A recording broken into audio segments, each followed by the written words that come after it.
আসসালামু আলাইকুম সম্মানিত প্রিয় দর্শক। অবাক করা কাণ্ড, কারণ 1.5% ভিতরে 60টা রুম।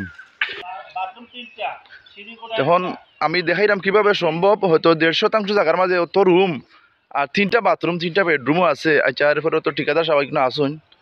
এখন ওইটা হইল গা কিতা পয়সা, এটা হইল গা এই ড্রয়িং রুম একটা, আর ওইল 2টা বেডরুম, তারপরে ও সামনে আরেক টয়লেট বাথরুম, এখানে এটা সিঁড়ি রুম। হ্যাঁ, এটা সিঁড়ি রুম। আচ্ছা আমি আমি ডাইন সাইড থেকে একটু দেখাইলাই। ওইটা হইল গা সিঁড়ি রুম। হ্যাঁ, একটা সিঁড়ির রুম, ওই লেগা ড্রয়িং রুম, ওই লেগে একটা দুইটা বেডরুম, ওইলে একটা বেডরুম, ওই লোকের একটা বেডরুম, আর ওই বেডরুমের লগে হইলা অনেক একটা বাথরুম। ওইটা বাথরুম না নিবা, ওই একটা বাথরুম, আর হৌ সাইড হইল গা এটা বাথরুম অন, আর ও মাঝখানে হইবে গা কিচেন রুম। কিচেন রুম মানে আবার রাস্তা হইয়া হলো বইব বেসিং এটা, বেসিং এটা ও জায়গা হইল গা 1.5% ভিতরে অনুমানে। এটা মাপ আমরা দেখলাম কত?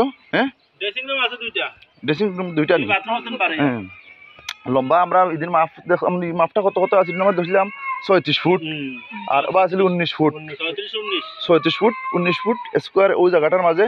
কিন্তু যে রুমগুলো হয়েছে আসলে এটা হয়তো অভিজ্ঞ মানুষের প্রয়োজন, তাই ওই লিগে আমরা ঠিকাদার সাহেব তাইনোর এটা হয়তো ডিজাইন দিয়া। আরও একজন আসলে তাইনোর কিতাবা